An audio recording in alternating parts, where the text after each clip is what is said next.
Hello বন্ধুরা, কেমন আছেন সবাই? আশা করি আপনারা সবাই ভালো আছেন। আজ আপনাদের মাঝে পাকা গৃহিণী চ্যানেলের পক্ষ থেকে নতুন রান্নার রেসিপি নিয়ে হাজির হলাম। পাকা গৃহিণী চ্যানেলের রেসিপি যদি ভালো লেগে থাকে, লাইক করে কমেন্টে আপনার মতামত জানান এবং সাবস্ক্রাইব করুন। চলুন আমরা রেসিপিতে চলে যাই। আমি আপনাদের লাল শাক রান্না করা দেখাবো। লাল শাকগুলি কেটে নিয়েছি। এখানে লাল শাক আছে, মরিচ কুচি আছে, আদা, লবণ, তেল। এখন আমি চুলাতে রান্না করতে চলে যাব। চুলাটা অন করে নিব। কড়াই গরম হয়ে গেছে, এখন আমি তেল দিয়ে দিব। অল্প করে তেল দিব, শাক রাঁধতে বেশি তেল লাগে না, এজন্য অল্প করে দিব। আমি আদাই করে রেখেছি, আদাগুলো দিয়ে দিব।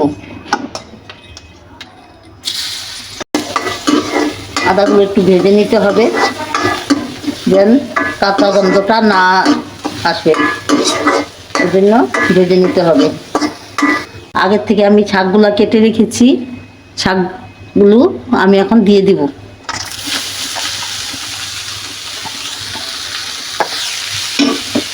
এখন আমি স্বাদ মতো লবণ দিয়ে দিব।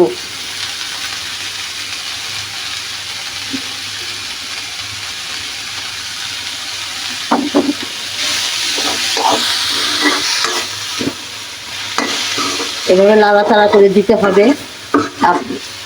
আপনারা সবাই বাসায় ট্রাই করবেন, ট্রাই করে খেয়ে দেখবেন, খেতে অনেক ভালো লাগে।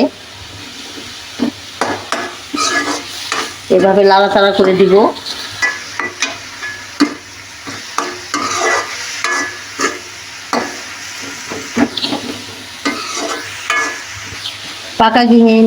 পাকা গৃহিণী চ্যানেলে যদি রান্না ভালো লেগে থাকে তাহলে লাইক করে কমেন্ট করে সাবস্ক্রাইব করুন।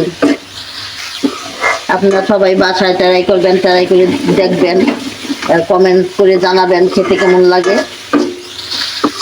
এখন আমার শাক রান্না হয়ে গেছে, লাল শাক রান্না হয়ে গেছে। এখন আমি এটা নামিয়ে ফেলবো এবং চুলাটা অফ করে দিব। আপনারা সবাইকে ধন্যবাদ। সবাই সুস্থ থাকবেন, ভালো থাকবেন।